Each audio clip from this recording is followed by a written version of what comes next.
Hello, everyone. This is Shaina Silva. I'm here with my co host, Daniel Silva, and this is Haiti Prosperity Podcast. In this episode, we're going to talk about education. Education plays a very central role in placing a country on the path to prosperity. Several studies have shown that education of a nation helps people become better citizens. It helps to create a sense of awareness of one's environment, how to interact with it, how to behave and make sense of it, and ultimately how to contribute to it. This awareness can be taught in schools, at home, and even self taught. But beyond awareness is developing skill sets that can allow you to create and build things.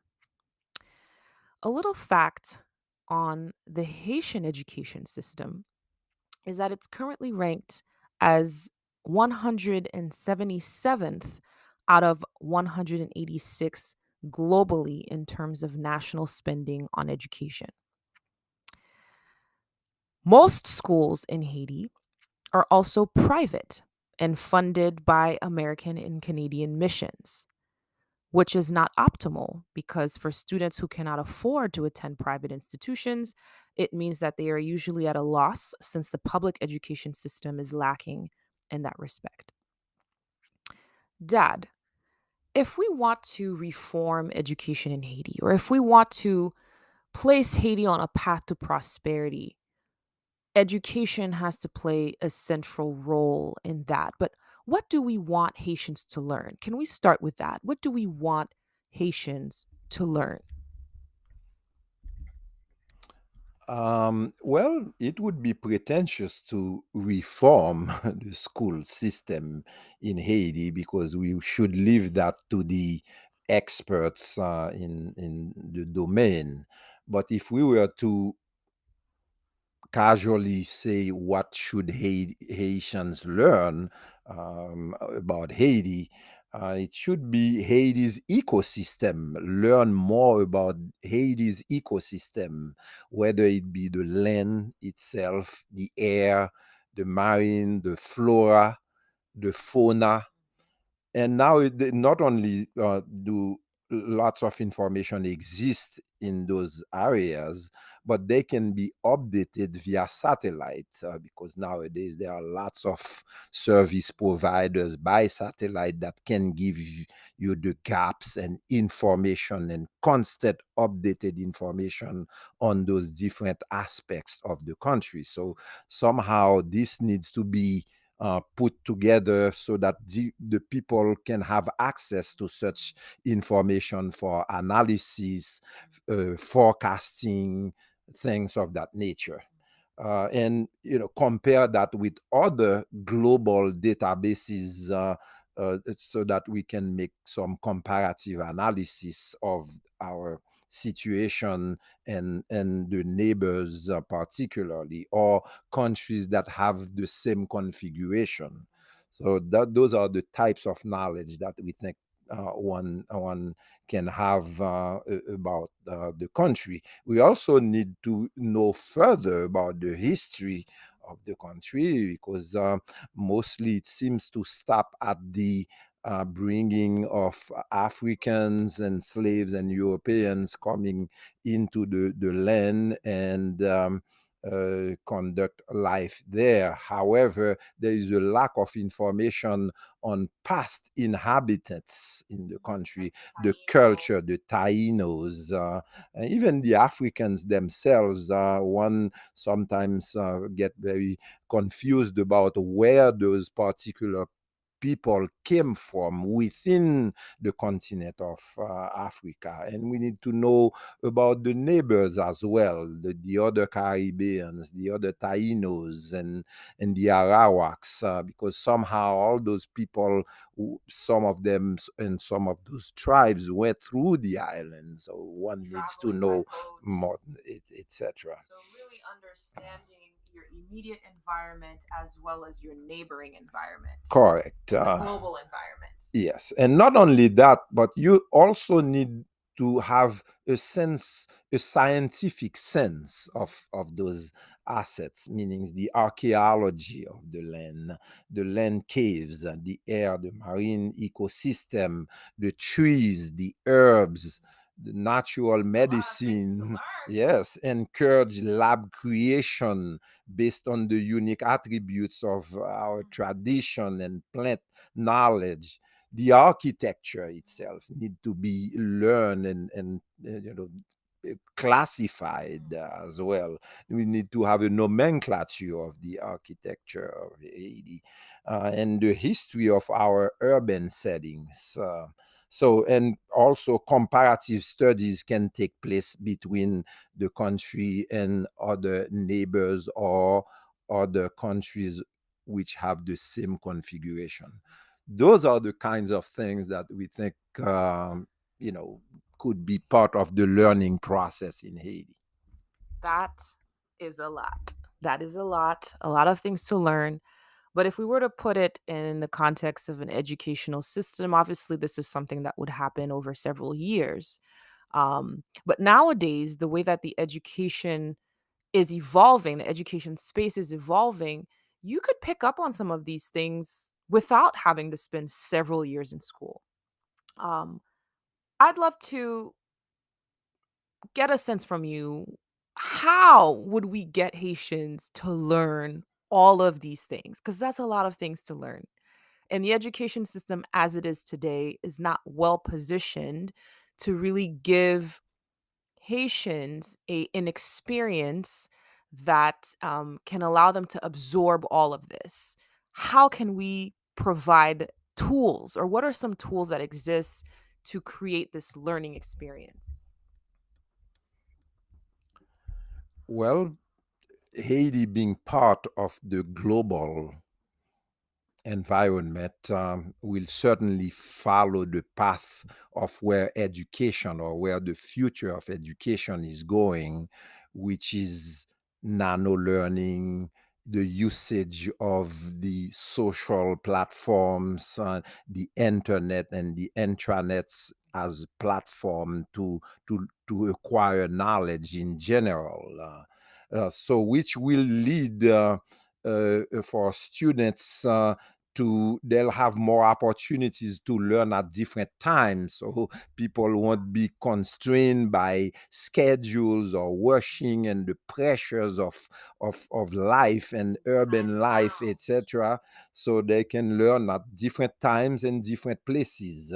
So e-learning, electronic learning tools facilitate opportunities for remote self-paced learning. So one different people have different pace for learning. Some go faster of how they learn. Classrooms can be flipped where actually the theoretical part is learned outside the classroom. So we would think that in the future of learning in Haiti, a lot of time should be spent outside the classroom to actually experiment and touch the practice.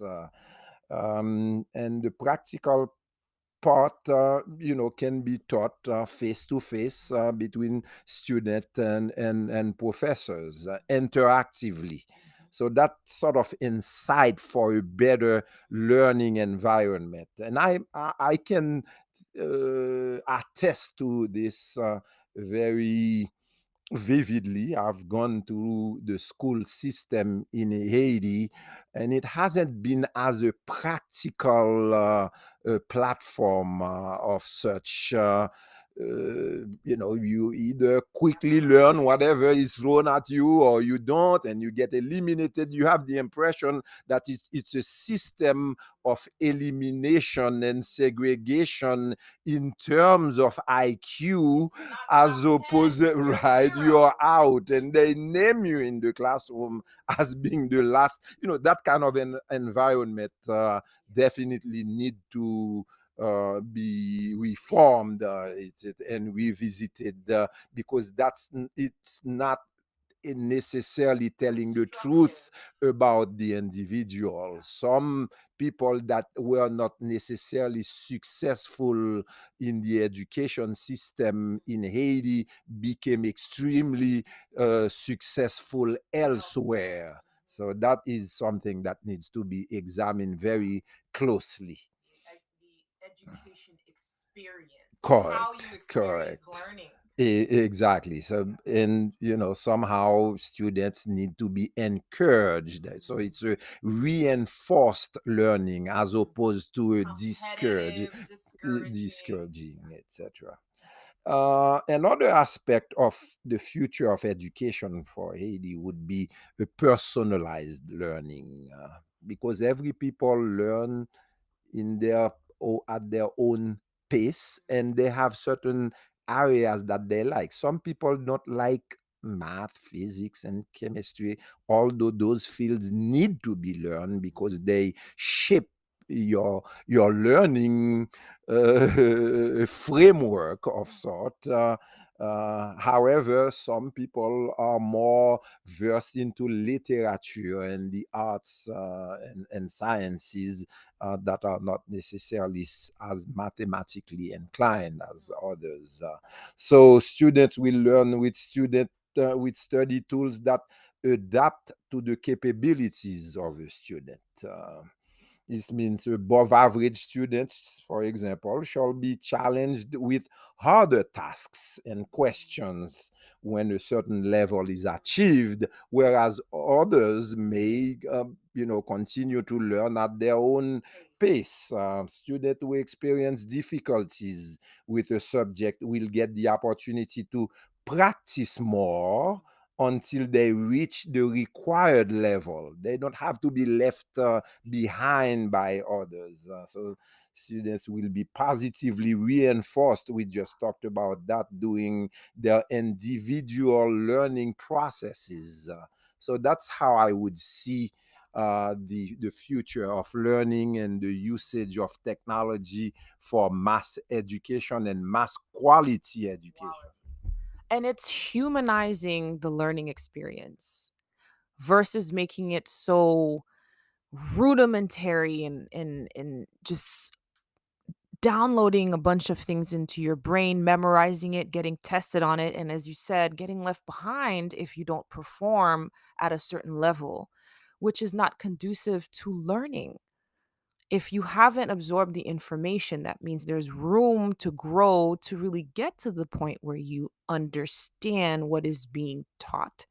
And that's a gap, is to really focus on allowing students to understand what is being taught rather than memorize and regurgitate what is being taught. So humanizing that experience. Now, there's a lot that Haiti needs right now, and having a skilled population would be extremely beneficial to move the country forward. And all of the subjects that you shared, that's a lot of different things to learn and they're necessary. But what would you say if there was to be a starting point? Like, we need to start today on very specific subjects that are critical to the country's prosperity. Where would we start? What would we need to learn first? Remember, a few episodes ago, we talked about resilience, which would serve as the basis for the prosperity of Haiti. So resilience is an exercise for development of a resilience strategy. And through the development of the resilience strategy, you'll identify the risks, the vulnerabilities, and not only will you identify them at a national level, but they can be identified at a local or municipal level. So once all of that would have been documented and that's local Inventory. inventoried, municipalities or at a national level would start getting prepared to lessen some of those risks, to overcome some of the vulnerabilities that exist within specific uh, place of living.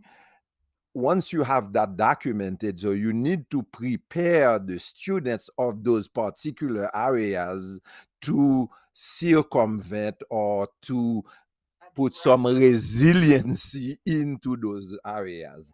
And those are all knowledge that need to be acquired, whether there be in the construction sector or in the environmental protection or administrative Management tasks of of resources. resources, time management, and actual drill exercises to prevent from certain catastrophes. So that's where the some of the skill sets The will starting be point. defined.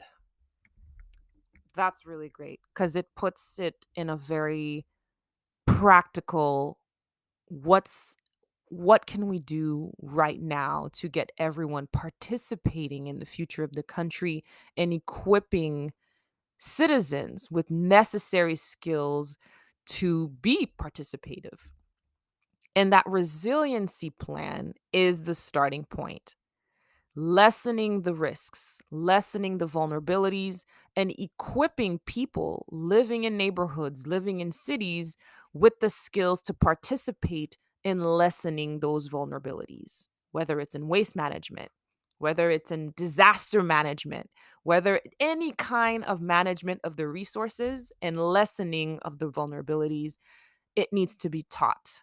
And that is a skill that is transferable. And living in an environment like Haiti that is on a fault line, that experiences hurricanes every year and floods every year, this is a skill set that you need to survive.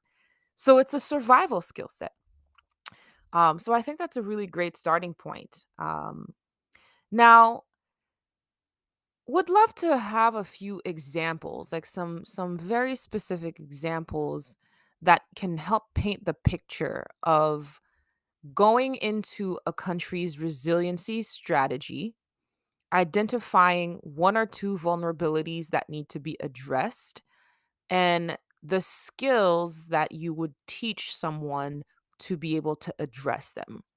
I'd love to pick out two. So, waste management is a really big one that's in a resiliency strategy.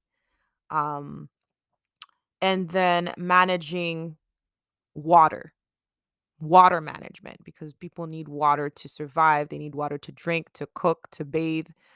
Those are two important elements that need to be managed well in a resiliency plan, in a resiliency strategy.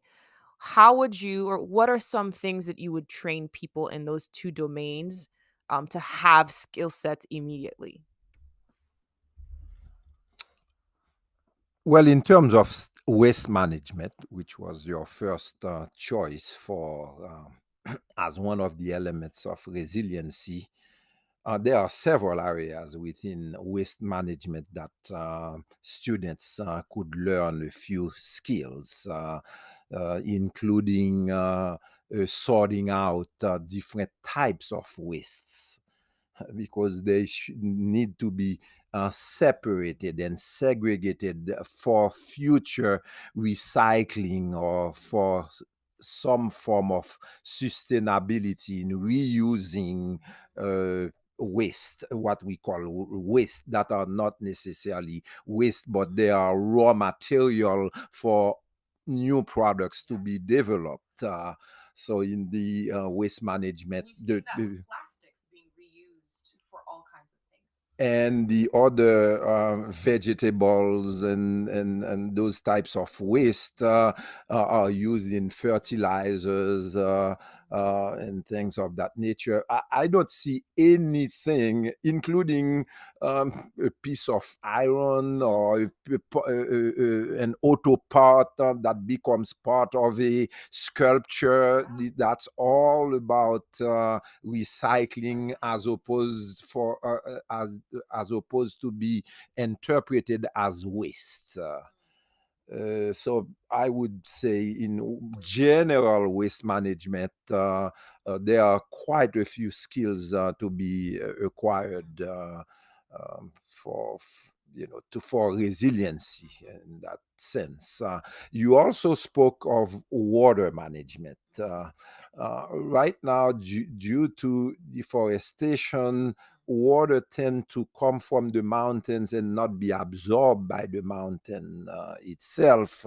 So the water just flows down into the city setting, creates flood and even major dangers, and goes into the ocean, which affects the marina, the flora of the ocean itself. So it's all negative impact for something that is extremely important, because people walk miles and miles for one bucket of water, and meanwhile lots of water, several thousands of liters, are being wasted whenever it rains. So somehow this needs to be managed in a way to accumulate, to store the water, to clean it, and reuse for distribute it for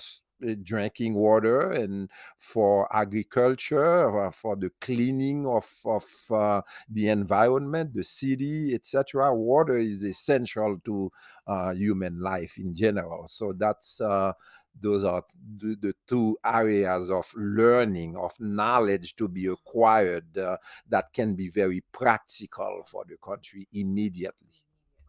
Yeah, that's brilliant. And what we see is that most of the time people are trying to figure out how to solve or how to manage these things. But if there was a more structured way to teach them, mapping it against a resiliency plan and making it a true national education starting point, then we could see some transformation happen in just a few years where people are really contributing to making the country a better managed set of or having the country's resources better managed and contributing to quality of life. So the education circles back to improving quality of life. It doesn't just become something that you learn, but something that you use. Now, to close off this conversation, I want to touch a little bit on the future of education. We've touched a little bit on it in the beginning of the episode, but I want us to go a little bit further into the future. The trends that are happening in education today, where we see ed tech becoming at the forefront of any kind of education that's happening. Um, can you share some examples of what you're seeing as trends and what we should be looking forward to and adopting ourselves as Haitian in the space of the future of education? In terms of the content, there are several futures here for education.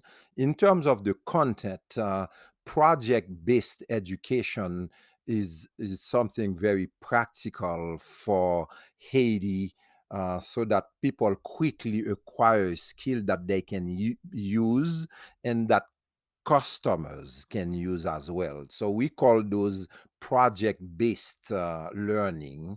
And we say, as careers are adapting to the future freelance economy, students of today will adapt to project based learning and working. So it's very practical. So this means that they have to learn how to apply their skills in shorter terms. So it's quick learning to a variety of situations.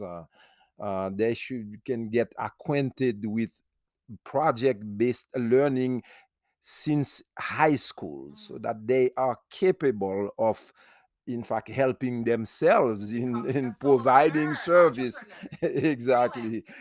And and project based learning also uh, incites collaboration, the sense of organization, as opposed to single effort type of learning, but more of, different roles being played to achieve or to accomplish a task. That's, and so in that's the content of the learning. So more project based learning. And that can be done through nano learning, which nowadays one goes to some social media, edutech platforms where within a couple of hours you acquire specific skills that you get certified for, and that are, known to, that you've gone through those classes and taken the actual test that prove that you have such knowledge. And you even have platforms like Fiverr or Upwork who will then c- match you with people who are looking for Those kinds. those kinds of Right, skills, right. whether it's graphic design or building a website or creating a flyer. If you acquire that skills through some sort of nano learning ed tech platform, you can now also use other apps to find jobs with the new skills that you've acquired. Correct. So data interpretation, uh, data is, the future gold. So people can learn how to interpret data and be useful in a knowledge based society. So not necessarily um, learn manual skills, but even the data world, I think. Yes, I think because artificial intelligence is coming at a fast pace, and people are feeling it in their environment, or the actual their learning processes, and or in help in supporting them at accomplishing certain tasks. So people have to learn how to interact with the artificial intelligence to go further with data interpretation. I believe that Haiti could quickly evolve, and those are, new generation types of topics. And you know that half of the Haitian population is less than 25 years old. So this is the exact, generation for getting acquainted with, data management, data sciences, and interacting with artificial intelligence. Yeah. And I think beyond AI, some of the other trends in education that are paired with that is virtual and augmented reality, where you'll have a merging of physical and virtual spaces. People will start learning about things without necessarily needing a book anymore. You will be immersed in the content itself. An example of that is medical students who will no longer need to have an actual corpse in front of them to learn how to conduct an operation. They will learn it with a virtual corpse, and they'll be able to have immediate results on whether they're doing it correctly or not. And that kind of immersive learning experience becomes even more practical, more tangible, and can also accelerate the number of things that we can learn at once because you're in it. You're living it, you're breathing it, you're part of it, and you're even contributing data to improve it. So, any final words around the future of education? I would go further, because such a platform, the virtual platform for learning, and the upcoming metaverses and virtual learning will help at integrating the diaspora and the people living locally in Haiti, where they can actually experience certain research and certain knowledge together, in fact, and that creates I love integration and collective learning and some form of common experience and creates bonds. bond between people. Excellent. Excellent. There's so much more that we can cover in this, but in this episode, I think we've touched on some really key things around what should we be learning? What is the fundamental things to learn? What are the tools that exist? And what is the future? Where is the future going?